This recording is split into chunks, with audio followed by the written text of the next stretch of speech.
Hello everyone, good evening. I hope I am audible. Just let me know in the comment that whether I am properly visible as well as audible.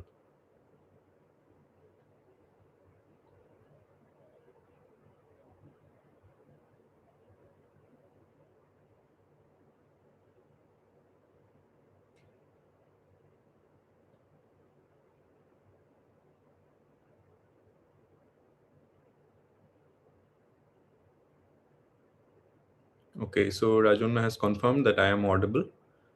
Okay, let's just wait for 1 or 2 minutes and then we will, start. Let's just wait for some other people to join in. Just one more minute maybe.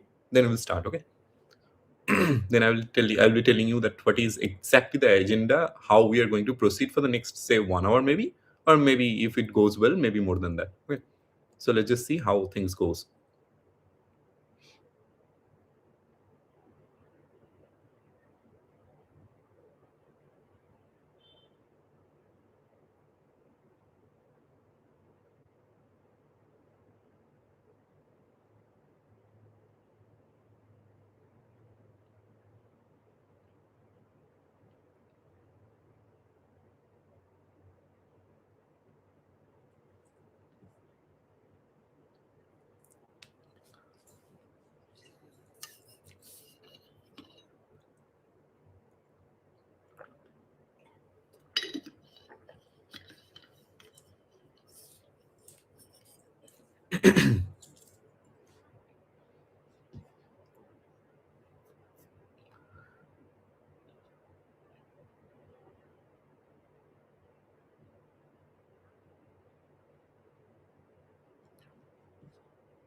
Okay, then let me start with the session.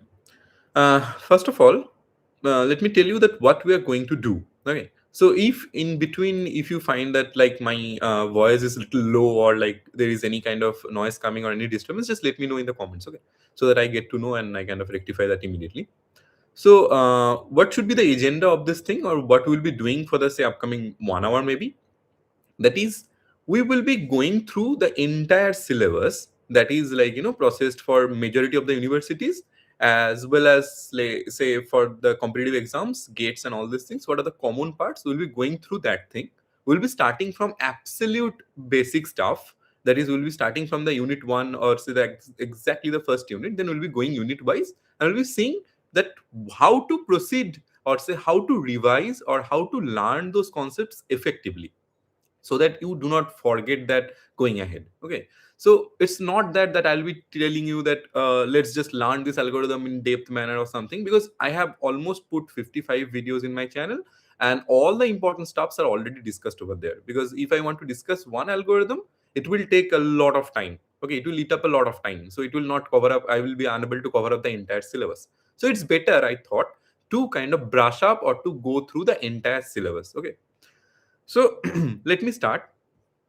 So just one request from my end, that like make sure that these particular sessions are a little interactive, to kind of comment down whatever you are finding difficult to understand, or if you have any doubt, or like whenever I'm asking something, try to respond yes, no, or whatever. Okay, so that it becomes kind of motivating for me as well, that like you are getting to understand whatever I'm trying to say over here. So the first thing is the question that should be in your mind always, that why why this particular subject, why this particular topic, or so what is the need. Okay, so I hope in our case we have seen in say the university level or say in BTech level, we have seen that there are two subjects mainly related to the algorithms word. The first one is the data structure and algorithm, that is DSA, and the second one that is known as DAA, that is design analysis of algorithm. Now the question is that what is the difference between these two? Is there exactly any difference between these two, or like these two are the same thing? Okay, so if you want to know about these things, I would say that these two subjects are not at all different. They are absolutely the same two subjects. It has been broken down into two parts in, say, in majority of the universities and colleges, to make sure that you are not burdened with so much of syllabus in one semester. But how to study these two properly in a more effective manner, that's the main catch. That's the main thing I'm going to speak about here, right? So whenever we are starting with, say, DAA, that is design analysis of algorithm, you'll be seeing that the first thing that comes here, that what are the characteristics of algorithm and all this thing, right? So we have talked about these things, or maybe you might be, because we are kind of doing the revision part. So whoever is here, I guess that everybody is aware about all this stuff. These are the basic stuffs, that there will be input, output, and all this stuff. So I'm not going much deeper into those things. I'm just here to recap all the important parts. So the first thing that comes up, say, in data structures, we have studied several data structures. Say, for an example, we have studied sorting algorithms, and these sorting algorithms were coming under maybe the array data structures. So there were several data structures, for an example, say array, linked list, tree, graphs. I hope you all are aware about that, right? Whoever is here in this present here. So I hope that you are familiar with this thing. Just let me know that, like, you have heard all these names like array, linked list, graphs, and trees, all this stuff, right? So in that case, if we all know that what are these things and all this thing, now what we should do, what how we should proceed. Okay, now say we have done one sorting algorithm. Say I am taking the example of march sort. So we all have done, say, the march sort particular thing. I am coming. What is march sort? How it is working? What is the time complexity? I'll be coming. But for the time being, let us understand how to proceed with the things. Say you have done the march sort thing. So what we'll be doing in our mind in this live session, we'll be trying to prepare a cheat sheet. Okay, what is the meaning of cheat sheet?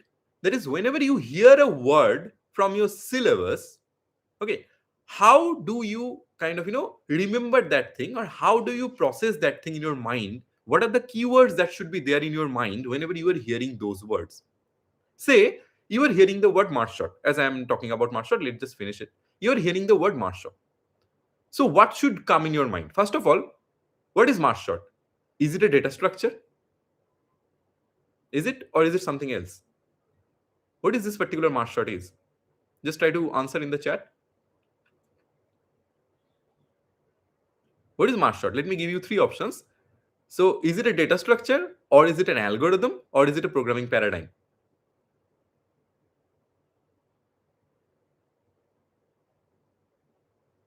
So more responses I'm waiting in the chat box if you are writing anything. Yes, that Adi is saying that march shot is an algo. Definitely march shot is an algorithm, right? So march shot is an algorithm. March shot is a sorting algorithm, right? So in that case, what happens? March shot is an algorithm. You need to remember it like this. Whenever you hear the word march shot, the first thing that should come in your mind is march shot is an algorithm that works in a data structure. Which data structure is works in? It works in, say, array as well as a bit of linked list as well. Okay, so whenever you hear the linked list concept, that how march shot is working there, I'm not going there right now, but it works in linked list as well. But for the timing, let us understand that march shot works in arrays. Let us have a quick understanding about that thing. So march shot works in array data structure. So march shot is an algorithm. It works in array data structure. Now let us go to the paradigm. That which particular programming paradigm does march shot follow? So if you have gone through the DAA syllabus, you would have seen that there are three paradigm at least you have heard of. The first thing is, say, dynamic programming. The second one is, say, divide and conquer. The third one is, say, greedy. So out of these three, which one is march shot following? Dynamic, divide and conquer, or greedy? Okay, you can write dy, dd, dy, dc, or say g, anything. Yes, it is following divide and conquer. Correct. So what I'm trying to say you is, whenever you hear a word, whenever you hear an algorithm, you first try to understand whether that is an algo, data structure, or paradigm. So you have heard the word march shot and you have understood, okay, this is an algorithm. Now you need to understand in which data structure it is working in. So it is working in case of array. Done. Two things done. Next, what is the paradigm? The paradigm is divide and conquer. Correct? So these three things are done. When you have done these three things, then we need to go to in depth of this particular sorting algorithm, that what exactly this particular sorting algorithm is doing. Because you have said that this merge sort is following the divide and conquer paradigm, that means there is something inside that merge sort code that is following the divide part as well as the conquer part. So if you have done the merge sort, you would have seen there are two functions inside the merge sort. One is the merge sort function itself, another is the merge function.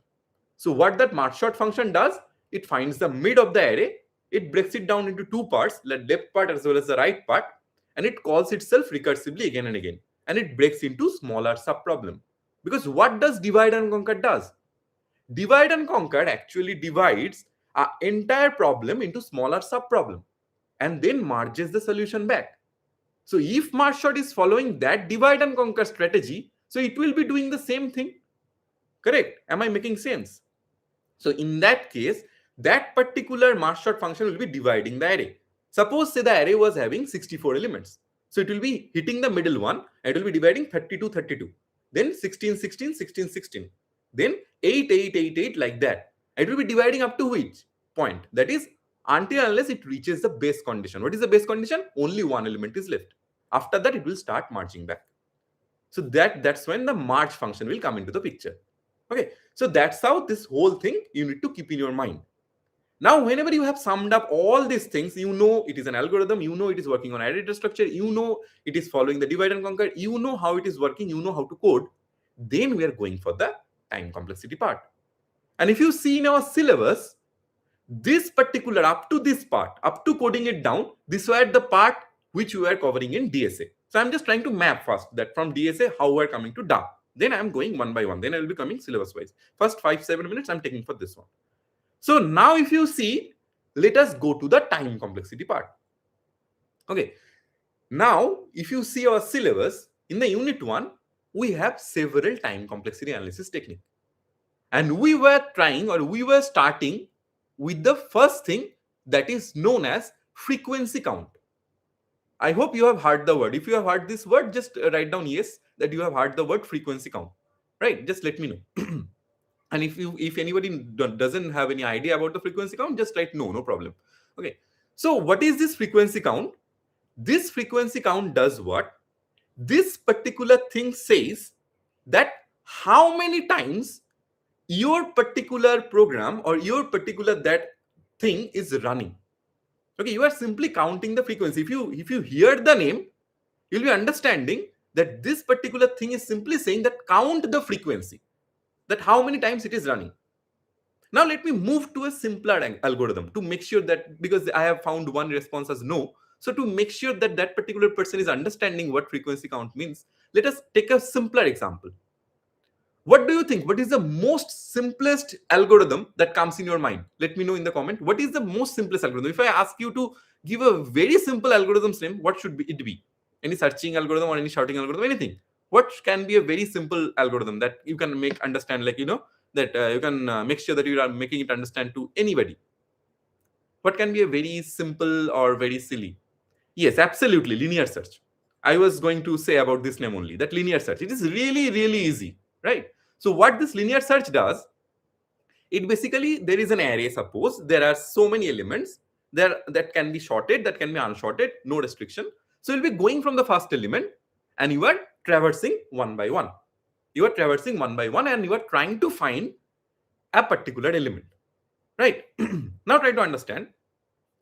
If you are starting from the first position and if there are n elements, so you are going one by one, one by one, one by one. There is an array, say, from index 0 to index n. So you'll be going from index 0. If you're not finding, then index 1, index 2, index 3, you are going, right? So if the element is present at the last, or if the element is not present at all, so in both the cases, you need to traverse the entire array. You need to traverse the entire n elements. So in that case, what is the worst case here? That the element is present at the absolute end or the element is not present at all. So in that case, try to understand how many times will this particular thing execute. If there are n elements, how many times you need to check in worst case? If there are n elements, then how many times you need to check? Just try to answer. Exactly. It is n. N times you need to check. right? So simply this frequency count in one liner, this is exactly the frequency count means. If someone is saying that n plus 1, okay, that might be a case, but for the timing, I'm just generalizing the thing. Okay, so in that case, what we are trying to say in simpler terms, that this is the frequency count, that you are counting that how many times this particular thing executes, right? As simple as that. So it is executing for n times. So in that case, we can call it that the time complexity, or the worst case time complexity for linear search, is order of n. So like that, the frequency count method comes into the picture, right? Now, if you want to look on something, say for an example, if you want to look at, say, nested loop, because right now in case of linear search, what was happening, there is only a single loop was there for I equals to 0, I less than n, I plus plus. But suppose, say, there are two loops for I equals to 0, I less than n, I plus plus, and there is for j equals to 0, j less than n, j plus plus. So in that case, how many times actually this thing is running? Say if there is one external loop, that is I from 0 to n, there is one internal loop that is dependent on the external loop, that is j 0 to n, and inside that I am doing something. So how many times exactly it is running? It is running n squared times, right? Because the first loop for the external loops one time, the internal loop is running n times. So for external loops n time, the internal loop will running, but it will be running for again n into n times. That is total n squared time. So in that case, the time complexity would be becoming n square, order of n square. So on. I'm just telling you how to think. Now, whenever you see what are the common mistakes, let me discuss about those things as well. Whenever students see there are two for loops, they by default think that the time complexity will be becoming order of n square. But that is a huge mistake. You need to make sure that you are seeing the for loop properly, and you are trying to understand that how many times exactly this loop is running. For an example, if the loop is said to be for I equals to 0, I less than n, I plus plus, in that case this loop is running for n times. Okay, fine. But if it is said I equals to 0, I less than n, I plus 2, in that case how many times will it run? Instead of that I plus plus increment condition, it is written I plus 2. So in that case, how many times will it run? Anybody? Because when it is I plus plus, it is running n times. But if it is I, exactly, the answer is n by 2. It will be running for n by 2 times. Okay. So in that case, you need to make sure that you are seeing these questions very carefully. You are not writing blindly that, okay, this will be always n square. It will be always n square if there are two for loops. No.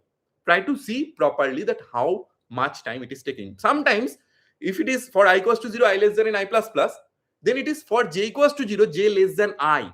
That is, this particular middle condition may be dependent on the outer loop. Then you need to think again that how to calculate those things, right? So this is a little bit about the frequency count. Next, whenever we are trying to understand let's just discuss the most important, or say most common mistakes that every student makes. Whenever we talk about time complexity, the three notations that comes into the picture, one is the big O, another is the big omega, another is the big theta. There are others as well, small omega, small theta. These are also possible. For the rhyming, I'm just talking about the most common notations, that is the most widely used notations: big O, big omega, and big theta. And there is one more thing that is known as the best case scenario, the worst case scenario, and the average case scenario. Sometimes, or majority of the times, students make this common mistake. What is the common mistake they make? They think that best case, or say worst case time complexity, is simply equivalent to big O notation. How many of you used to think like that? You can say yes. I mean, if you used to think at the initial stage that you are thinking that big O means worst case. Is there anyone who used to think that big O is equivalent to worst case? Not right now, at the initial state, whenever you are learning or whenever you are studying this particular thing at the initial stage. Yes, perfect. Whatever Harshit has said, it is absolutely correct. That is, Notation tells how algorithms grow, where cases say how many times a program executes. Beautiful. I'm coming to that particular thing with a very simple example. I'll be telling you, you'll be understanding everything. I can assure you that thing. So I found that students make this common mistake everywhere. Just like Nafisha is saying that like she used to face this problem. So me, myself, when I was a student, I also used to think like that at the initial stage, that like BIGO is simply meaning that it is worst case, and it is a horrible, horrible mistake to think. Because let me tell you what exactly BIGO is. Try to understand. BIGO is a mathematical notation. BIGO is simply a mathematical notation. Okay. And what is the worst case scenario? Say, for an example, just now I was talking about linear search and I was talking about the worst case scenario. What is the worst case scenario? When the element was present at the very end of that array. In that case, you need to traverse the entire array. This is the worst case scenario. What was the best case scenario? If the element was present at the very first position. This is the best case scenario. Okay, this is case to case basis. But what does BIGO says? BIGO simply means it is the upper bound. That this algorithm cannot run faster than this. Okay, this algo or say this particular thing cannot go faster than this. So if you are saying that this particular algorithm is BIGO of n square, what does it mean? This algo cannot grow faster than this. What does it mean? That BIGO is the upper bound. Sorry, n square is the upper bound. Right? Say, let's take a simple example. Suppose you are going to a market. You have gone to, say, a fruit market. Now you are just assume this thing for the first time that there are total 10 shops in that market, and every shop is having the best quality fruit. It's not that some is having very bad, some is having very good. No, nothing like that. Every fruit seller is having the equal amount of good fruit in with them. Now you are traversing the entire fruit shop, and you have picked up that the apple, some shop owner is giving you at 200 rupees, and someone is giving at 300 rupees, someone is giving at 400 rupees. So after traversing the entire market, you have decided you cannot get at lowest price than 200. 200 is the least amount of money that you can get the apple with. So this is the BIGO, that you cannot be like getting in. If you ask anybody, you can get in better price than 200. You can get in 300, you can get in 400, but you cannot get in 100. So that is the conclusion you are trying to make. So what is the meaning of it? If an algorithm is having the time complexity as BIGO of n square, then this simply means you can call it as BIGO of n cube as well. Try to understand this thing. If you are understanding, just reply with a yes. If an algorithm is having the time complexity as BIGO of n square, you can write it BIGO of n cube.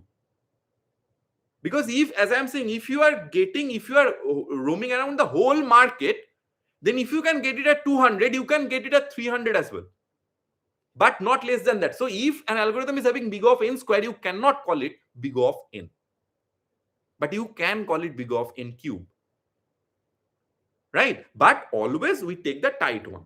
We always, because if you are getting at 200, why should we go for 300? We'll be always taking the tight one. So this is the meaning of BIGO. And now let us come to the best case, worst case, and this thing. What is the worst case? Now the worst case, I have given you one precondition that let us kind of take one constraint that every fruit seller is having the best possible fruit.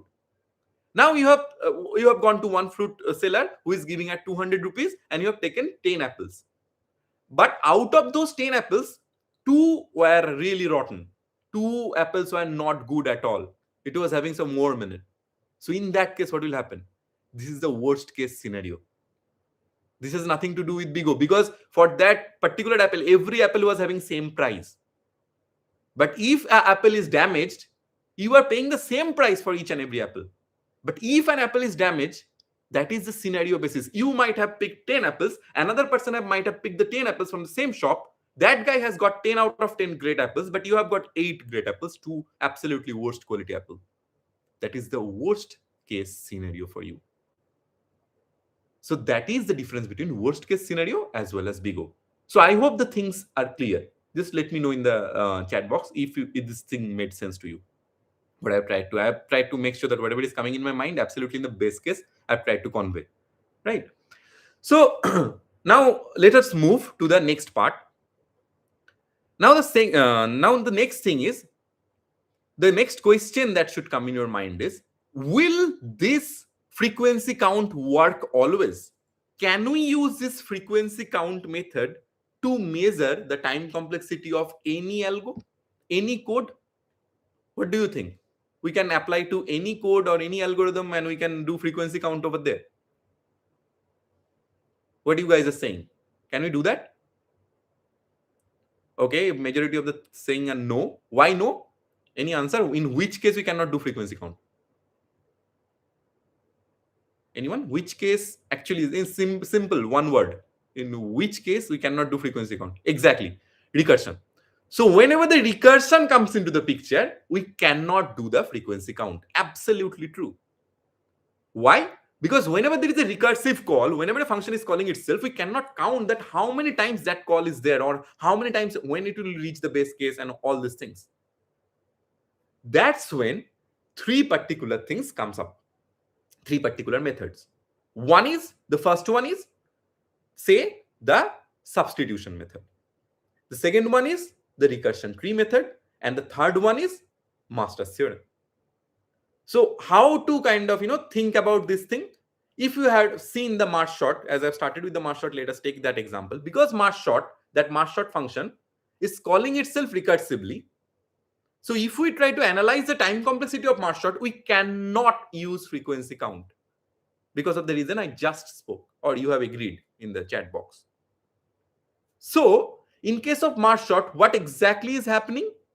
In case of marsh short, simply that marsh short is calling itself for the left part of the array, for the right part of the array, two times. It is dividing the entire array into two parts. If there are n elements, it is dividing into n by 2 and n by 2. And to merge all the things back, we need some more extra time. That is, say, n amount of time. So to think about in your mind how you can think, look, I could have used, say, I have an iPad. I could have used the iPad and I would have made you understand in a better manner. But why I didn't do that? Because I want you right now to revise and think and frame the image in your brain, whatever I am saying.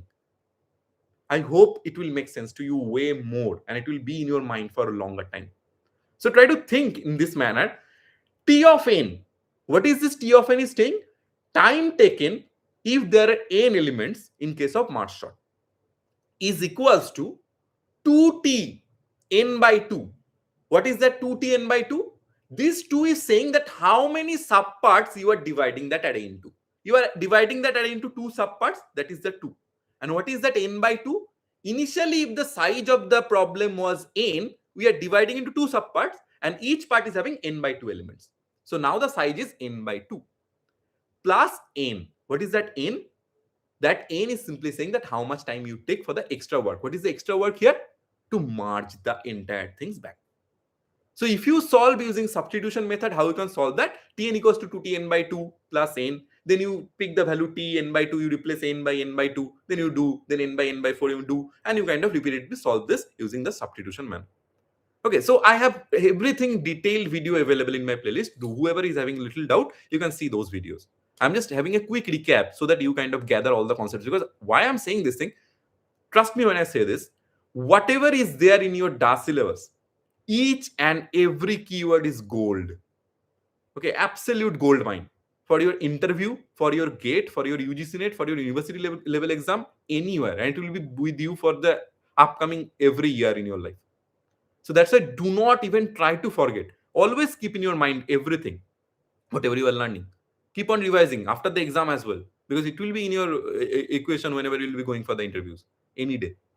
So what I'm trying to say, now you can solve this equation Tn equals to 2Tn by 2 plus n using three methods. One is substitution, another is recursion tree. How you draw the recursion tree? Then there is n, you draw two child, n by 2, and from n to break into n by 2, you need n amount of extra work. Because n by 2, you need to somehow merge someday. So to merge those things, you need n. That is, you need to merge back into an n say size array. Right? So that's how you need to think. Now you can break it down into recursion tree and you can solve it again in the same manner. Now there is another thing called Master's theorem. If you have seen the Master's theorem, there are three basic Master's theorem. But from where this Master's theorem is coming? That's again a question. So can anyone tell me from where these Master's theorems are coming? Because there are three Master's theorem we can see. We have kind of marked up all these things. We have remembered all these things. So Master's theorem, who gave birth to Master's theorem? Yes, exactly. Recursion tree is the owner of Master's theorem. That is, recursion tree derives the Master's theorem. Okay, so there are three things, that root level work and say leaf level work. If the leaf level work is dominating, if the extra work at leaf level is dominating, in that case, there is the first scenario, or say there is one scenario of Master's theorem. If the root level is dominating, there is another scenario. If all the levels are having same work, there is a third scenario. These are the three scenarios that is exactly coming from the recursion tree. Cool, I guess. Okay. So again, there is a detailed video of this thing, the derivation from Master's theorem using the recursion tree, also available. You can see that as well. So now this first unit is absolutely done. Now what we started with, let us have a quick recap of that thing. We started with merge sort. And as I have said, we are making in this particular live session, we will be trying to make sure that whenever we are hearing a word, we have a cheat sheet ready in our mind. So what is the word we have heard? Merge sort. What is the first thing? Algo. It is an algorithm. It is an sorting algorithm. What is the second thing that should come in your mind? It is used in data structures like array as well as linked list. For the time being, let us just understand it is used in array. What is the third thing? What kind of programming paradigm does it follow? Divide and conquer. Then we have seen, or we have thought, that how merge sort works. There are two functions, right? Merge and merge sort. What merge sort does? It breaks. What merge does? It merges back to the exact solution. Why it is called divide and conquer? Because it breaks into sub problems, then it kind of solves the sub problems and merges back. Fine. Then how to derive the time complexity? I have already talked about. So merge sort time complexity can be derived in three ways. You cannot use frequency count, but you can use the substitution method, you can use the recursion tree method, you can use the Master's theorem. So whenever you hear the word merge sort, all these things should be in your mind. Also, what is the time space trade-off? Because merge sort is taking order of n log n time. If you solve that, you will be getting n log n. Best, worst, and average all are taking n log n time. And it is really fast, because if you see the other sorting, it is taking n squared time, and n squared is greater than n log n. Correct? In that case, what is the time space trade-off? Because it is taking less time, but it needs some extra space. It is not an in-place sorting. It needs some extra array. So in that case, the time or the space complexity here becomes order of n. So to make sure that you are taking merge sort for your better time complexity, you need to give up some extra space. That's the time space trade-off. Also, one more key point, merge sort is a stable sort. What is the meaning of stable sorting?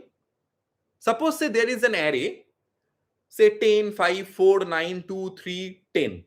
So there are two 10s in the input array. One 10 is at index 2, another 10 is say index 8. So whenever you will be merging and whenever you will be coming to the final solution, after the sorted thing is done, the 10 and 10, these two are the say biggest numbers. It will be at the very last index as well as the second last index. So they will be holding their position. That is, the 10 that has been there in the first place in the input array, that will be there in the first place in the output array. That is why it is called the stable sorting. Have you understood why it is called stable sorting? Let me know, or else I will be repeating. Because I want, whenever you are hearing the word merge sort, you need to make sure, whatever, I'm just taking the example of merge sort. Okay, so okay, Harshit is saying repeat. Say there are 10 elements.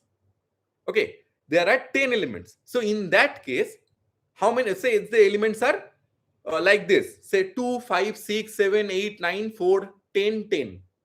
Or say 10, 1, 2, 3, 4, 5, 10. These are the elements. And you are trying to sort it. Whenever you will be sorting it, you are getting the sorted array where two 10s are there. In the input array, 110 was at the first index, 0th index. Another 10 was in between somewhere. And whenever you have the sorted array, the output array, this 10 will be one at the very last index, another one is the second last index. right? So in that case, what will be the things that will be done? The first 10, that is the 0th index 10, will be sitting at the n minus 1th index, and that is coming after the 0th index, the next 10 will be sitting at the last index. So they will be they will be kind of storing, or they'll be holding their order. Whatever 10 was coming before in the input array, that will be coming here in the output array in the same manner. Though it might look very silly, because you will be asking that, sir, what to do if there are two tens? It can be placing anywhere, and why should we care? Because both the numbers are same. Because it will be kind of useful whenever we'll be talking about memory. Okay, it is useful somehow. That's why this table sorting concept is coming into the picture. So that is the things you need to make sure you have made your mind clear, that whenever I am hearing a word, I am preparing like this. I hope it is now absolutely clear. Now, if I give you now anything, now if I'm going to the unit 2. Unit 2 is all about several sorting and searching algorithm. Now, if I give you any topic, I'm throwing any topic to you, say binary search. So first question that should come in your mind, what is binary search? Algorithm, data structure, or paradigm? What is binary search? Anyone?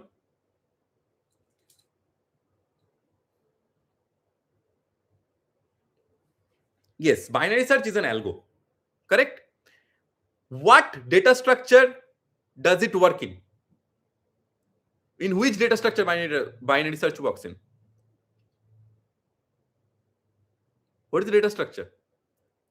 Array. Perfect. It is working in array, right? Now the third thing is, what is the paradigm? What is the paradigm? The paradigm is, there are three paradigms: dynamic, greedy, and divide and conquer. So obviously it is divide and conquer, right? So these three things are clear in your mind. Now if you see the binary search, what it is doing, it is going and hitting the middle element. Okay, binary search works in array, fine, but it works in sorted array. The array should be sorted. There is one constant. So if the array is sorted, it is hitting the middle element. It is trying to compare with the middle element. If it is the target, then fine. If it is not, then it is trying to see whether the target element is smaller than the middle element. If it is smaller, it should be in the left side, because the array is always say sorted. So if you are say the array element is 1, 2, 3, 4, 5, 6, 7, 8, 9, 10, the middle element is say 5. So you are trying to search 3. If it is hitting the middle element 5, if it is not matching with the middle element because you are trying to search 3, it will always go which side? Because 3 is less than 5, it will go to the left side. So can you give me a real life example where binary search is used? Any real life example where binary search is used? You can see in daily life that, like, okay sir, this is the thing, binary search is used here. You have seen the exactly dictionary, English dictionary, because the names are alphabetically sorted. Suppose you are trying to search the word mango. What is the meaning of mango? So in that case, what will happen? Will you search from the first page of dictionary, or will you randomly pick one page? You will be randomly picking one page. If you find the first word as rat, but you are trying to search mango, so what your brain should say, because it is alphabetically sorted, and rat, mango, that is aim, it is starting with aim, comes before rat. So I do not need to look for the right part of the dictionary. Let's drop it. I will only search the left part of the dictionary. So that's how your brain should process. So now if you see, if you want to form a recurrence relation of binary search, can we write it? Tn equals to Tn by 2 plus some constant time. Try to think. In case of merge sort, what we are writing? Tn equals to 2Tn by 2. Why 2Tn by 2? Because we were dividing the subproblems of size n into two parts of n by 2.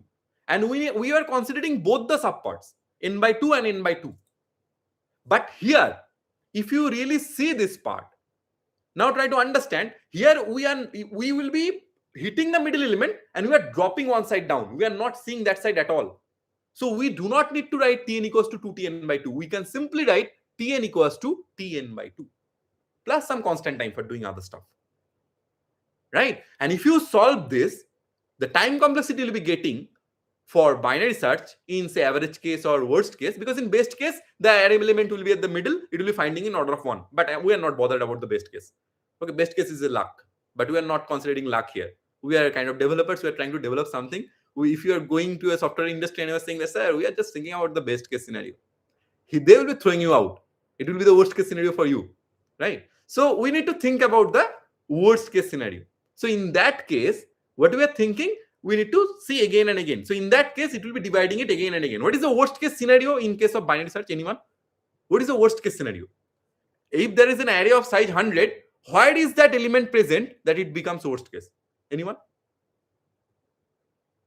Just try to think. Someone is saying n at last. It is not linear search. Let me exactly. Krishnendu Das, whatever he has said is absolutely correct. That if it is not there at all, very good, because we cannot somehow say that what would be the scenario, because sometimes everything is sitting middle. Somebody might think that it is sitting middle's left or middle's right, might be, but we do not know. But if the element is not present, in that case it is tracing everything. It is going middle and all this stuff, right? So in that case, if the element is not present at all, that becomes a clear cut. If there might be other scenarios, but this is a clear cut worst case scenario, right? So in that case, this is the worst case scenario. And what is the time complexity? If you solve that Tn equals to Tn by 2 plus n, it would be log n, order of log n. So in linear search, it was order of n. Here it is order of log n. That's why binary search is better than linear search. So now if you see, I'm not going deep dive into every algorithm. It will take a lot of time for say searching, sorting. But whenever you hear any word, say selection sort, again you can go like this. First, you need to understand what selection sort does.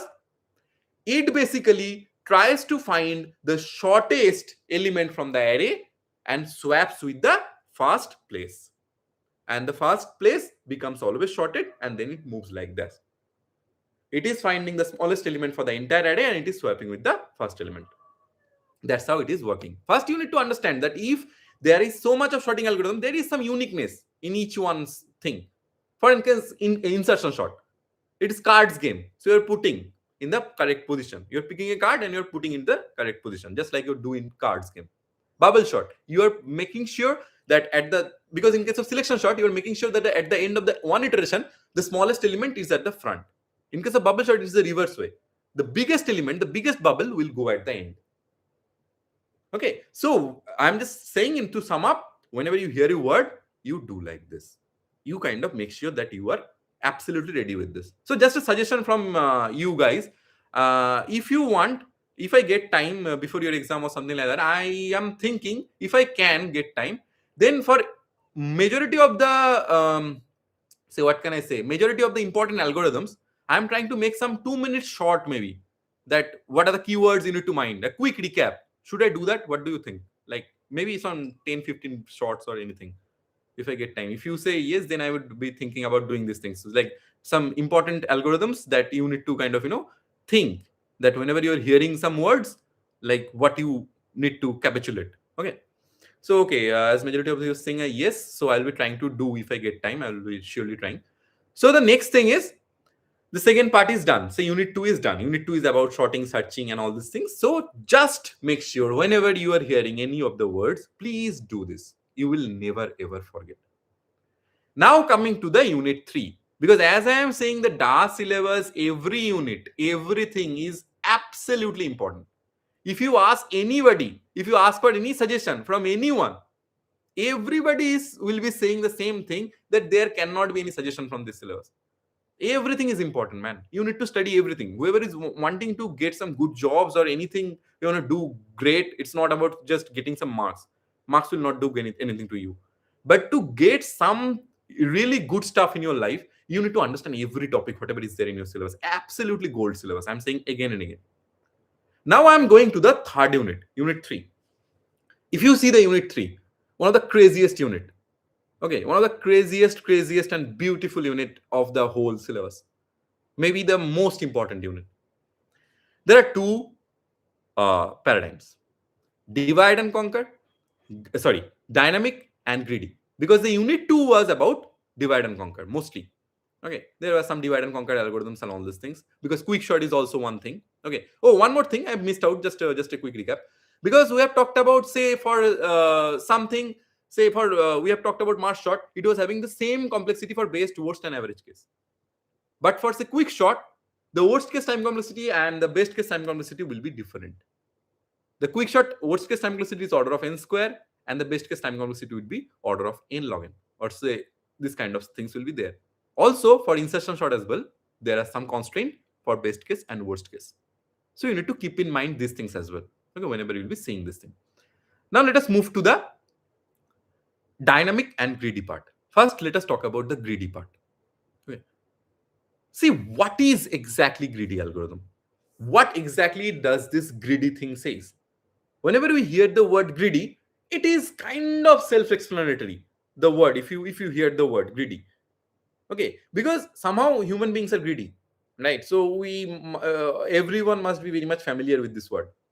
Okay, so say why, how exactly the greedy thing is working. Say, yeah, Krishnendu is saying that local optimal solution, absolutely, we'll be coming to there, but let us have a fun part here. Yeah, Oyan is saying again, beautiful. It's like solve the problem anyhow. Just try to solve it. Not exactly anyhow. There is a thing. I'll be coming, but yeah, somehow it is true.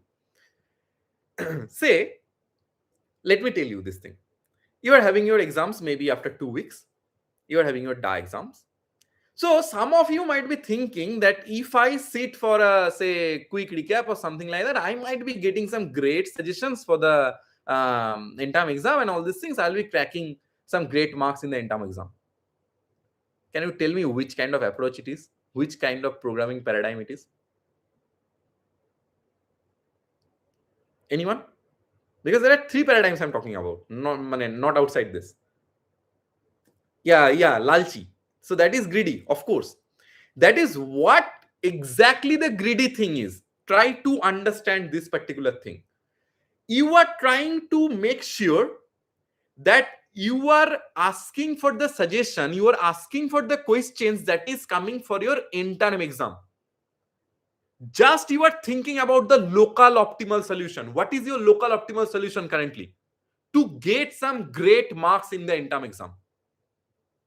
But will it do great in your global solution? What is your global solution? You are here for what? You are not here to get some degree. You are not here to get some, say, degree that doesn't even matter if you are not cracking some big deal in your life. So in that case, you are asking for some suggestion. Some teacher has given you some suggestion that just read these topics, only these 5 or 6 topics has some question in the end term. You are just reading these topics, you are forgetting everything else. And whenever you are facing the interview, that time you are realizing, oh no, you are like, oh, I have got some great marks. I have got 95 out of 100. Now I am not getting any of the answers. So that time, your 4th semester's exam times, your local optimal solution, that is the suggestion you are looking for, didn't lead to a global optimal solution. So you are being greedy for the local optimal, but that didn't lead to a global optimal solution. Right? So now, if you see, I'm just merging greedy and dynamic, both the things together. Now, if you see why the seniors are needed, say why the professors are needed, because they might think that like, I can share my experience, because obviously this particular person is senior to you. No matter who is senior, maybe 2 years senior, 5 years seniors, or maybe say that particular person is a professor who is 20 years seniors to you. That particular, because you can see any of the YouTube videos and you can understand any of the topics. What is the need of a professor? The person who is passionate about teaching, that particular person will not only teach you that subject. That particular person will share his experience. What is the experience here? Experience is nothing but he has seen the global level much more than you. He has crossed your age maybe 10 years back. That means what? He is at a little bit more global stage. He knows the things better. He knows what will happen in the placement. He knows what will happen in the competitive exams, because he has done all these things. So he will ask you, or he will guide you towards a global optima. He knows all the paths. He might know. I'm not saying that that particular person knows all the paths, but he will try to explore all the paths in his mind because he has already experienced it. So he will be experiencing all the paths for you, and he will be saying, do not do this. Please study all the things. It will be better for you. And that better for you might lead to a great job, might lead to the global optima. How it is leading to the global optima? Because that particular person has explored all the possible scenarios. He has seen all the possible solutions and given you the best possible result. This particular approach is dynamic approach. Am I making sense? You can think like that. Have you understood what I just said? Like what I just tried to convey by a very kind of beginner friendly manner. Those who had not much of an idea, I tried to make sure that everybody understands what I'm talking about. Because if I start talking about optimal substructure, repetitive subproblems, somebody might not get. Those who have already studied, they will be getting. But I am trying to make sure that I am generalizing all these things to you. Okay, so this is the thing that greedy and dynamic is doing. Now, if you see, try to understand this thing. Now I'm going to the conventional definition of greedy. What is greedy?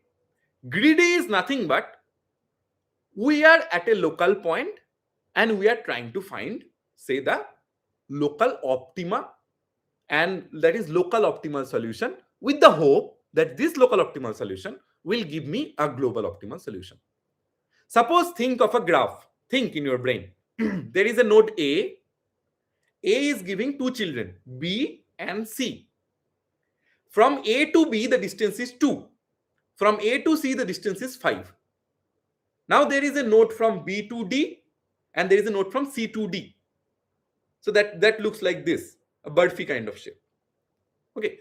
So A to B is 2, A to C is 5. Now B to D is 100 and C to D is 10. So if you are coming from A, there are two choices you are trying to make at that point. Whether you go to B, you are trying to find the shortest path. Obviously, the first thing that the problem statement is, you are trying to find the shortest path. Again, before going ahead to this, what kind of problem does greedy solve? Greedy solves the optimization problem. What is the meaning of optimization problem? We are trying to either minimize our solution or we are trying to maximize our solution. That is, in which case we are trying to minimize? Whenever we will be trying to make sure that we are traveling, say, from one country to another country, what is the less amount of time we can travel? What is the less distance we are trying to travel? Say Google Maps, that's the thing it is doing. So that is minimization. And what is maximization? Because we cannot do maximization everywhere. We cannot do minimization everywhere. There are some specific cases. What is maximization? The maximization simply means that we are trying to maximize, suppose, say, our profit. In case of our profit, we cannot minimize, right? We will be maximizing. We need to be a really full person to kind of, doing the minimization in case of profit. So this greedy solves this kind of optimization problem. If you have an optimization problem, you can think of applying this greedy approach. Now, if you are at A, if A to B distance was 2 and A to C distance was 5, and you are trying to reach from A to D, so in that case, which one will you pick at that local point? 2 or 5? Tell me, anybody? 2 or 5? Because this is the optimization problem, this is the minimization problem. So which one your brain would be picking? Exactly, your brain will be somehow picking 2. Okay, now, okay, there is one question. Shomodash is asking, does greedy give optimized solution always? I'm coming. I'm obviously coming. This example will be giving you your answer. Now, greedy will be thinking in your brain. Greedy will be thinking that there is 2, there is 5. Will be picking 2. Now you have reached B, and greedy cannot backtrack. So if you have reached B, now there is only single line from B to D, and if you see B to D distance is 100. So from A to D via B, it is 2 plus 100. 102 is the distance. But if you would have gone to C, it was 5 initially. Locally, it was not optimal that time. But C to D distance was only 10. So it was 5 plus 10, 15. So you have come to B, now you need to traverse 102 kilometers, suppose. But if you have taken the C path, you are traversing only 15 kilometers. So the question that Shomo is asking, does greedy give optimized solution always? The answer is no. You can see here. Because what is the global optimized solution? The global optimized solution is 15. But what you are getting? You are getting 102. Okay. So this is the greedy approach. But if the local optimal solution somehow makes sure that you are going towards the global optimal solution, then greedy is a brilliant approach. Okay. Say now, as I was talking initially, that if you hear the word Mars shot, you think like this, you should have these things in your mind. You can think in different way as well.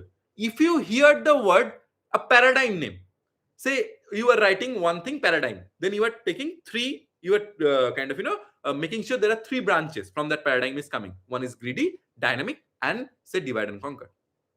From greedy, you are fetching again the lines and you are naming out the names of the algorithms. So what are the algorithms that comes under greedy? The first thing that comes on your mind, in our mind, that is fractional knapsack.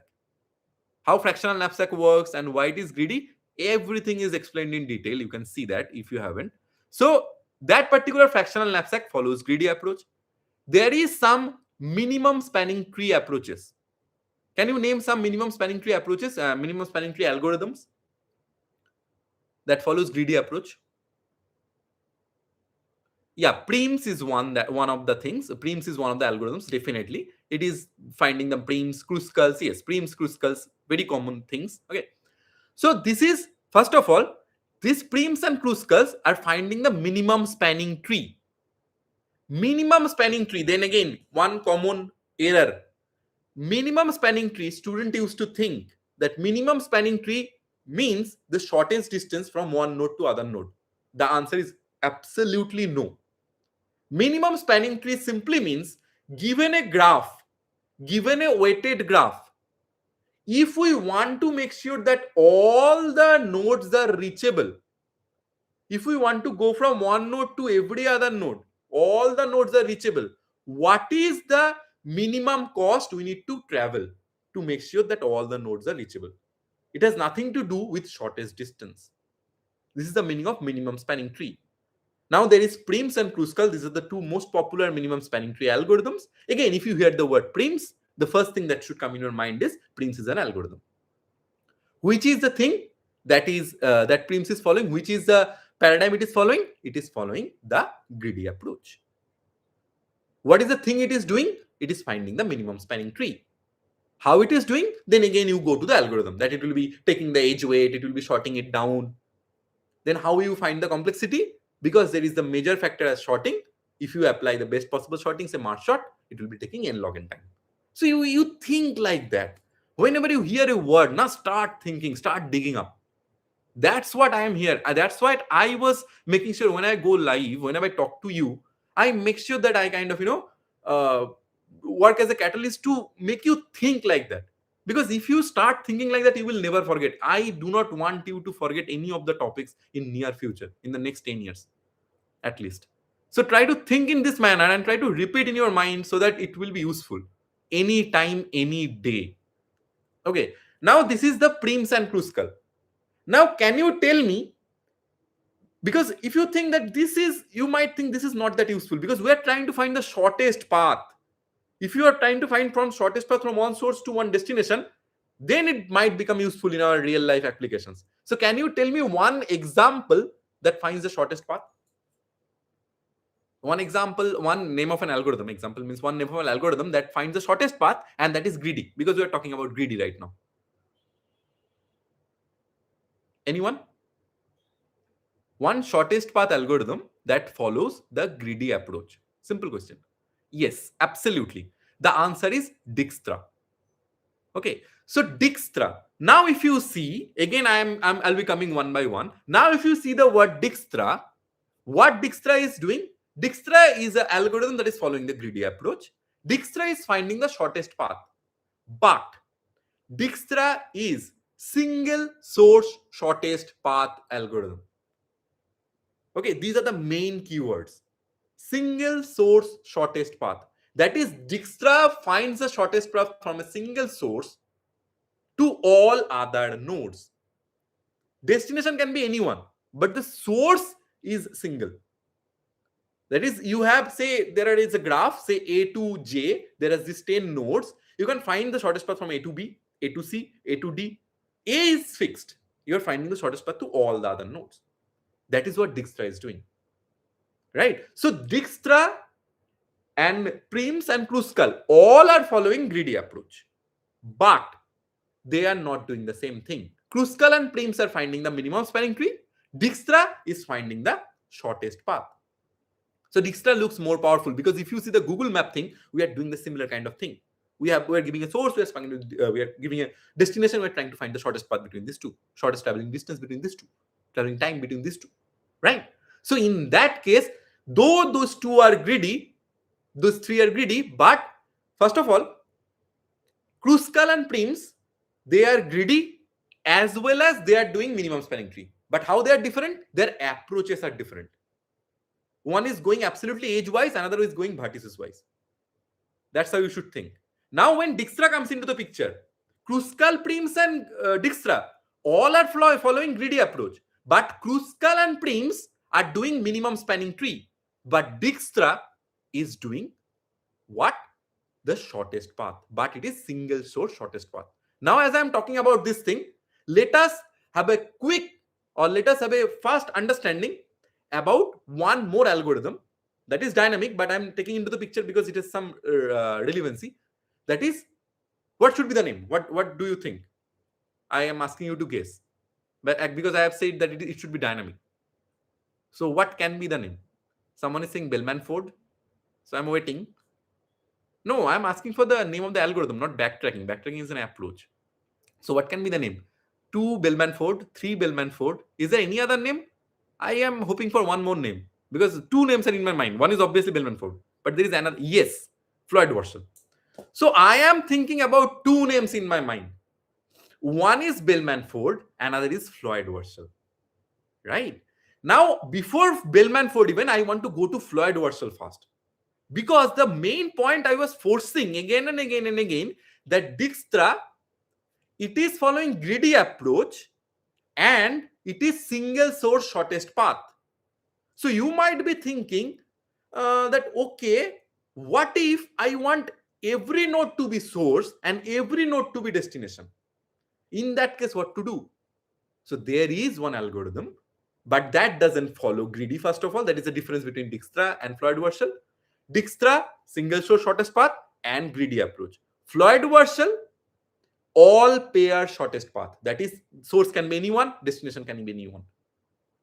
Okay, and it is following dynamic paradigm. Again, if you want to see how Floyd-Warshall is working, again, a detailed video is there. Absolutely, I've talked about everything there.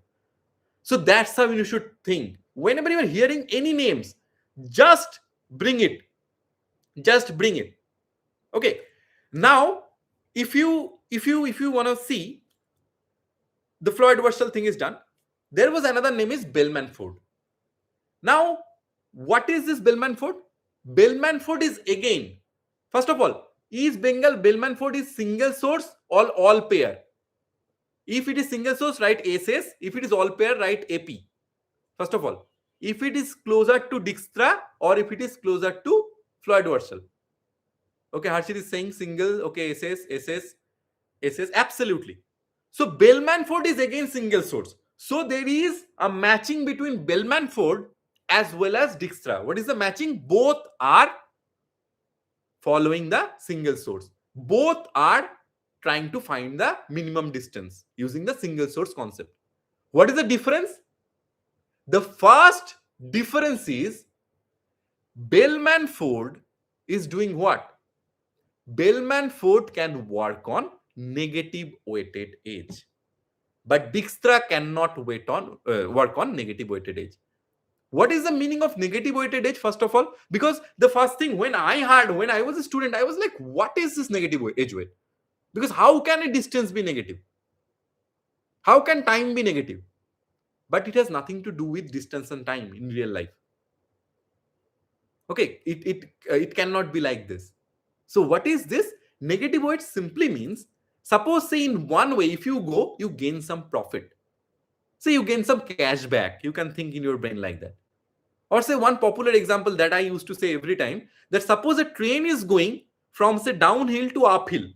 It is 100% charged. When it is going uphill, 30% charge is deducted. So it was at 70%. But if it was 100, it was 70%. If it was coming from uphill to downhill, so this train is by default gaining some, with the mechanism it was built, it was by default gaining some charge. So if it was starting at 70, it was gaining, whenever it is reaching at the bottom, it is 80. So what has happened? 70 minus 10. So minus minus becomes plus, 70 plus 10 is 80. So that is the meaning of negative weight. So this is the kind of concept you need to understand. But Dijkstra cannot work on those negative weightage if there is negative weightage, but Bellman-Ford can. Right? So this is the major difference between Dijkstra and Bellman-Ford. But again, what is the drawback of Bellman-Ford? If there is a negative negative weight cycle, in that case, Bellman-Ford will be also failing. What is a negative weight cycle? Negative weight cycle simply means that if you add, say, A, B, and C, and all there is every, between each pair of nodes, there is a vertices. So you can go from A to B, then B to C, then C to A. So you are starting from a node, you are coming back to that node. And if the sum of these two, all these edges is becoming negative, then that is called as negative weight cycle. So if there is negative weight cycle, in that case, this will also be failing. That is, the Bellman-Ford will also be failing. And similarly, that negative weight cycle is there, then that particular Floyd-Warshall will also fail. So how these algorithms are working, what is the time complexity, I have talked in absolute detail, because it will eat up a lot of time if I want to elaborately discuss here that what is these things. Okay, because I am eager to discuss all these things, but it will eat up a lot of time. So I'm not going deep. I'm just kind of brushing up all the topics in your mind so that you can be more encouraged right now to read these topics. Now, if you want to hear some more names of dynamic programming, what are they? We had fractional knapsack as greedy, but right now, if we see what kind of knapsack is dynamic, fractional knapsack was greedy, but what kind of knapsack is dynamic? 0-1 knapsack. That is simple. That is, your knapsack means there is a bag. You are trying to put some elements in the bag. So you cannot take the fraction of any element. You need to put either the whole element or that element not at all. So in that case, the dynamic concept will come into the picture. That time, the greedy approach will fail. Greedy approach will not give you. Fail means what? Greedy approach will not give you the optimal solution. As simple as that. Okay, so what are the some names of another dynamic approaches? I've already talked about. Say this Bellman-Ford. Say there is Floyd-Warshall. There are so many dynamic approaches are there. So this is the thing. What exactly dynamic approaches does? Because I have given you the example of dynamic approaches. I have talked about the definition, but in some other terms. But let us have a formal definition. Suppose, say there is optimal substructure. What is optimal substructure? To reach the optimal result, if you are dividing into subproblems, if you are dividing the problem into subproblems, each subproblem should produce optimal result. To get to the global optimal solution, you are taking the help of the smaller optimal solutions. As simple as that. That is the meaning of the optimal substructure. And there is one more thing that is the most important thing for dynamic. And that is where you need to think that, okay, I can apply dynamic if there is repetitive subproblems. What is the meaning of repetitive subproblems? Say you are finding Fibonacci number. So to find f of 5, you'll be taking help of f of 4 and f of 3. To find f of 4, you'll be taking the help of f of 3 and f of 2. So if you see f of 3 is coming twice, it will be coming multiple times if the number is huge. So if you are calculating it for one times, if there is repetitive subproblem, we can discard the another one. We can simply store in a table and we can discard the another one. There are two approaches. There is one thing called memoization. There is one thing called tabularization. Also, there is bottom-up, top-down, these things are there. That's the way to solve this dynamic programming things, right? And this is how we can make sure, because dynamic programming always assures you that it will give you the global optimal solution. Why? Because it checks the all possible solutions. Then it gives you the result, right? So this is how it works. Next, if you see the next unit, that is the graph. And inside graph, whatever we have talked about in this paradigm part, say Kruskal, we have already covered almost majority of the parts. So this Kruskal, this Preems, this Dijkstra, this Bellman-Ford, this Floyd-Warshall, all these are related to graph. Single source shortest path is there, all pair shortest path is there, there is BFAs, there is DFAs. So all these things are there. So again, whenever I'm just requesting you, or I'm just kind of again and again trying to push you to think like this, whenever you hear any of the word, try to think it this way. Whenever you are hearing the word Floyd-Warshall, the first thing that should come, what is this? This is an algorithm. What does it do? This finds the shortest path. What kind of shortest path? All pair shortest path. What is the kind of programming paradigm does it follow? It follows the dynamic approach. Say next you can think that what is the difference between Floyd-Warshall as well as say Dijkstra. Dijkstra was single source, it is say all pair. What is the difference between Floyd-Warshall and Bellman-Ford? Bellman-Ford and Floyd-Warshall both can work on negative weight. Both cannot say work on both cannot work on negative weight cycle, but the difference is this particular thing does for all pair, but Bellman-Ford does for single source. Bellman-Ford and say this Floyd-Warshall both are kind of using the dynamic approach. So there are a lot of similarities. Only one dissimilarity there. There is all pair of shortest path, and it is only the single source shortest path. So you need to compare between these two. If you find between Dijkstra and Floyd-Warshall, there will be some other difference because it is dynamic, it is greedy. But if you find from Bellman-Ford and Floyd-Warshall, the points will be different. So make sure your brain is ready because this kind of questions will be asked. I can assure you this thing. So your brain is ready that whenever I'm hearing something, I am ready with the answer. That, okay, this is the thing, my brain should be ready with the cheat sheet. My brain is having the cheat sheet ready in my mind. So that's how all these graph algorithms are working, right? Now, there are some other graph algorithms as well. And okay, one more thing that I missed out, again in Floyd-Warshall, the thing is obviously the algorithm that should be in your mind that will be kind of making sure that we're traversing via each of the matrices. We're making D0, D1, D2, D3, D4. I have talked about, you can see the video is there that how it is solving. Now, what is the time complexity? The time complexity is order of n cube. Why it is n cube? Because it is running, there are 3 for loops will be running, simple. For I equals to 0 to n, for j equals to 0 to n, for k equals to 0 to n, like that. Okay, so it will be running 3 times and it will be order of n cube. So you can see that. So these are the things that should come in your mind whenever you are hearing Floyd-Warshall.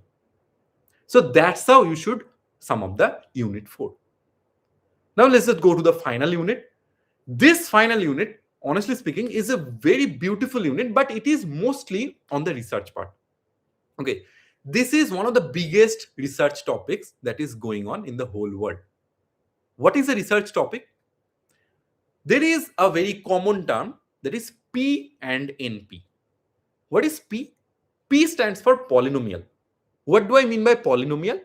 Polynomial means simple, that if there is an algorithm that can be solved in polynomial time, right?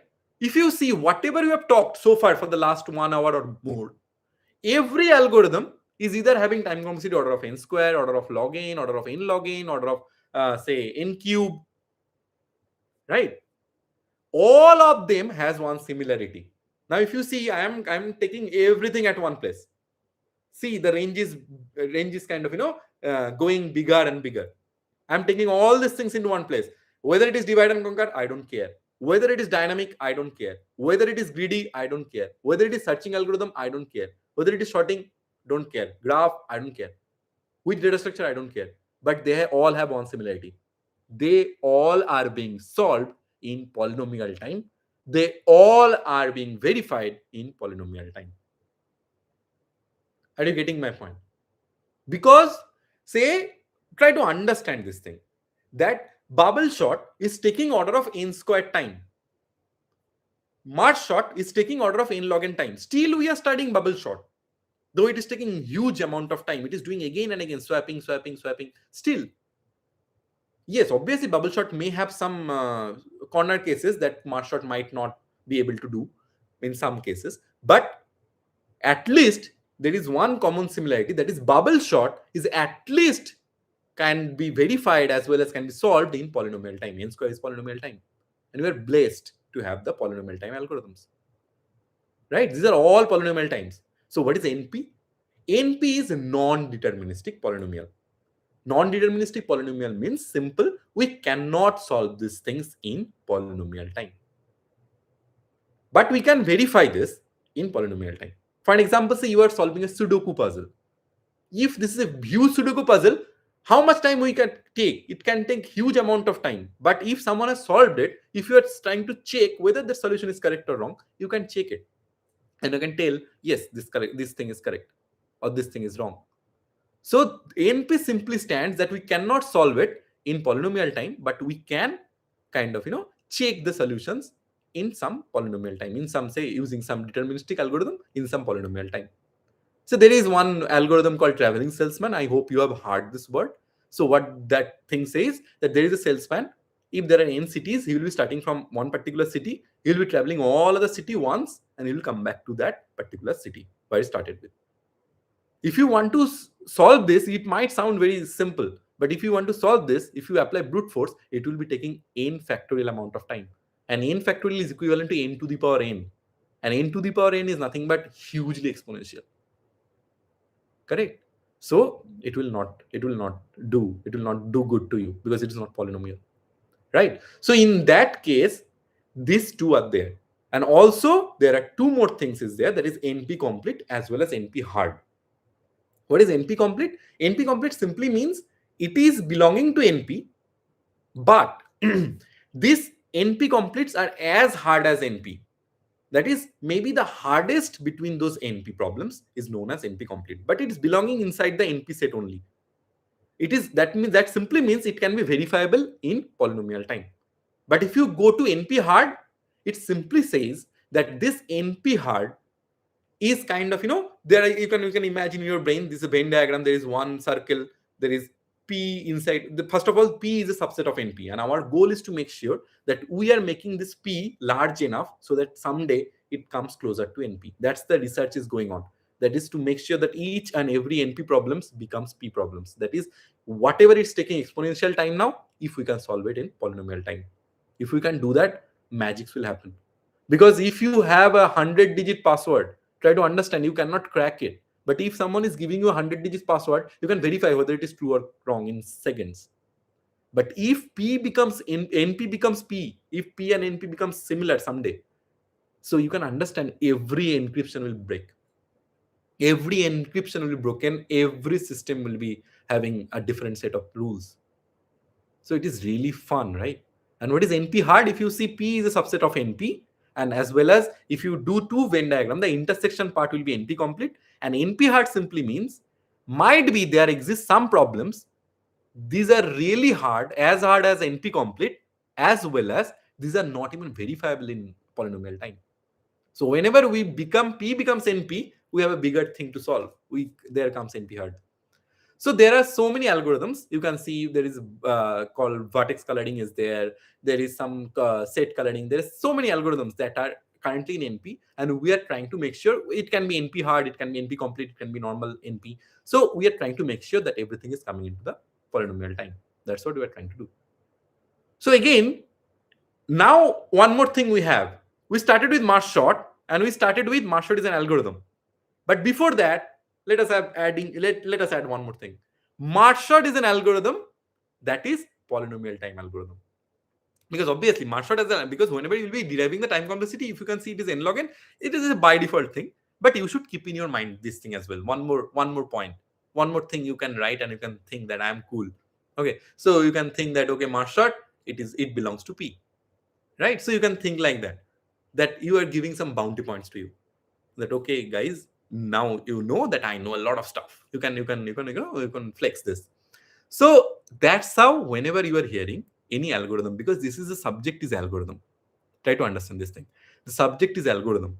So simple things, you need to pick one algorithm up. You need to make sure you know if it is a properly algorithm. You might somehow, why I'm taking this thing again and again, whether it is an algorithm or data structure, because somehow some students get mistaken. Sometimes they say an algorithm as it is a data structure. So that's why be careful. So if it is an algorithm, which the data structure is it working on? What is the paradigm? what is the time complexity, how it is working on, if there is best case, worst case are different or same, if it is stable or unstable, if it is in place or something else, and if it is P or NP, all this stuff. And then if you know this stuff well in your brain, you can compare any algorithm with any algorithm. And if any day you can do that confidently, I can assure you, you are well ahead of majority of the students of this country. So that's the whole discussion part I was trying to make. And I was trying to kind of, brush up all the topics right from the first unit to the fifth unit. I kind of, wanted to sum it up in a proper way. I wanted to give you a little bit of cheat sheet that you can keep in your brain, and you can make sure that you can use it well. So I hope this, whatever I have talked to you, makes sense to you. So if this thing made sense to you, absolutely, and if everything becomes clearer, just write an yes in the chat box, so that I can know that you have understood everything whatever we have discussed in the last, say, 1 hour and 20 minutes maybe. So just give me a yes. Okay, someone is asking, sir, from your perspective, what is the best shorting algorithm? This is a this is a really tricky question. It has nothing to do with my perspective. It depends on several things. Look, I love merge shot a lot. Okay, but I love quick shot. The way the quick shot is working, this is phenomenal. The person who has discovered quick shot, I love the approach. Okay, I love it. But as quick shot in worst case is taking order of n square time, so sometimes it is not that useful. But if you see again in terms of space, merge shot is taking some extra space.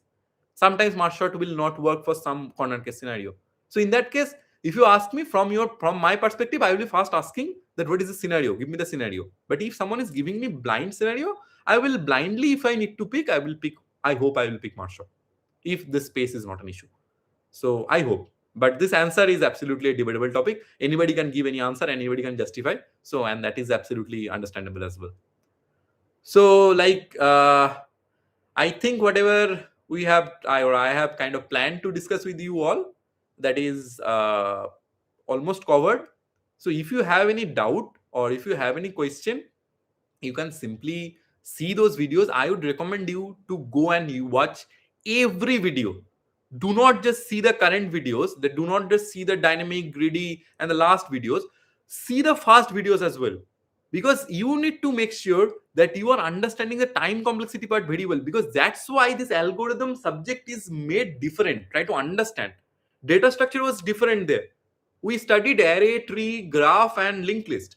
Then they kind of pulled off this plan of having AICT has planned that this thing will be pulled up, this thing will be given separately. Why? Because this is having a huge weightage. Because what kind of questions you are supposed to solve? If you are asking you to code it down, you might code it down, but that might take order of n squared time, and they will be asking you, I do not need order of n squared time. Give me in order of n log n. Write the same algorithm in order of n log n. Write the same algorithm in order of n. You will be stuck if you do not understand those concepts clearly. So try to understand. And whenever you see something, try to understand whether I can apply greedy, whether I can apply dynamic, or whether I can apply something else. What are the things that dynamic need? Optimal substructure, repetitive subproblem. Is this thing having these two? What is the thing that greedy needs? It has to be an optimization problem. Is it is a minimization problem? Is it is a maximization problem? Then you can go for greedy. What is the thing that divide and conquer needs? That I need to divide the particular things, and all those smaller subproblems should solve the same kind of problem. So is all the subproblems are doing this, solving the same problems? Then yes, go for divide and conquer. So this is the thing. Okay, so there is a question that, so when merge shot gets stuck. Okay, so can you think anyone from here, because this is the open discussion, so I'm just asking you all that if you can think of a scenario where merge shot can get stuck. Merge shot can get stuck. Because I said one thing at the very beginning, that merge shot, I am talking that merge shot works in array and linked list. But if you think blindly in your mind, if you think of merge shot, okay, one thing is Stack Overflow. How many of you are agreeing? Just a question. How many of you are agreeing? Because this is a kind of cool answer. How many of you are agreeing that Stack Overflow can be a correct answer? Okay, but before that, let me tell you what I started. That March short, if you think of linked list, now linked list doesn't have a contiguous memory allocation. So if you want to break it in the middle, how do you find the middle path? How do you break it? Then how do you kind of make sure that you are conquering the solutions back? So in that case also that becomes a question. Then why I am saying that March short can be there in case of linked list? So that kind of thing I'm keeping it as an open exploration, as well as if you see what Krishnendu has said, that stack overflow, that can also be a concern in some cases. Because obviously, if you want to check that, there is always some extra spaces needed. Always say, whenever we are marching back, we need some auxiliary memory. So if we need it again and again and again and again, and if that size is huge, if the problem is keep on coming, and if the size is huge, and if that is a dynamic kind of a thing, that means that is a dynamic kind of a say size is given, and if it keeps on changing, it is a live project. So in that case, that might also be an issue, right? So another one is asking that, sir, in Kruskal algorithm, starting node change according to weight, how it follows greedy algorithm? Uh, Starting algorithm, no. Look, Kruskal does what? Because whatever you have said, it answers the same thing. If you see, Kruskal does what? Kruskal shorts all the edges from small to big. So what it is doing? What is the optimal one? If you are trying to see the thing that we are trying to check, it is a minimization problem. So we'll be picking up by default the smallest edge. That's exactly what Kruskal is doing. It is shorting it down, and it is by default taking the minimum edge. And it is kind of adding those edges one by one, one by one, one by one. That is what the greedy algorithm says, right? If you are asking how it follows the greedy algorithm, that is what the greedy algorithm says. That it is adding one by one, one by one, one by one. Until unless it forms a cycle. Because if it forms a cycle, it doesn't belong to tree, because we are forming a minimum spanning tree. Because if it is a cycle, then it becomes a graph. What is a tree? Tree is an acyclic graph. Every tree is a graph, but every graph is not a tree. So what Kruskal is doing, it is shorting from small to big. Now it is taking the smaller edge weight, because we're being greedy. That's why we're taking the smaller weight, because it is a minimization problem. That's why we're taking the smaller weight. And it is taking one by one smaller weights. And it is trying to add into the tree until and unless it is forming a cycle. If it is forming, we're discarding. That's why it is greedy. So, okay, Oyon has said March short can get stuck when we have some problem with the data structure, not for an array and linked list like changing site. March short can get stuck when we have some problem with the data structure. Okay, yeah, that is also justifiable. That can also be an answer. I've got your point. So that can also be an answer. But it is kind of, it should be kind of, we need to go deeper, whatever Oyon has said, to make you understand that thing. But right now, because I have somewhere to leave right now, so for the time being, thank you all for joining this session, and I hope that whatever I have said today in this live session will be a bit useful for you going ahead. Do not think about the exam results. I'm repeating you again and again. I'm giving you a guidance from my perspective. Just learn this subject. This is a wonderful subject.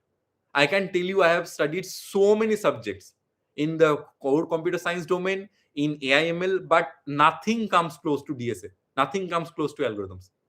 This is brilliant, brilliant subject. I can cheer for this subject any day. I'm really, really passionate about this subject. Okay, I am a guy from ML guy. I'm completely a machine learning guy, but I love to teach this subject. I love to read this subject more than teaching. Whenever I'm teaching something, I'm learning something new, and that's a win for me. So whatever I have in my knowledge, I have tried to share with you all. It's an open learning process. So whatever you will be finding, just let me know. Whatever you have any doubt, just comment down in any of the videos. If you're finding, I'm trying to solve it whenever I'm getting time. So thank you for joining, and thank you for making this evening a wonderful one and a knowledge sharing session. So thank you once again. So let's just have a closer now. So thank you, and take care, and have a great exam ahead. Okay, have fun, study well, and happy learning. Bye, guys.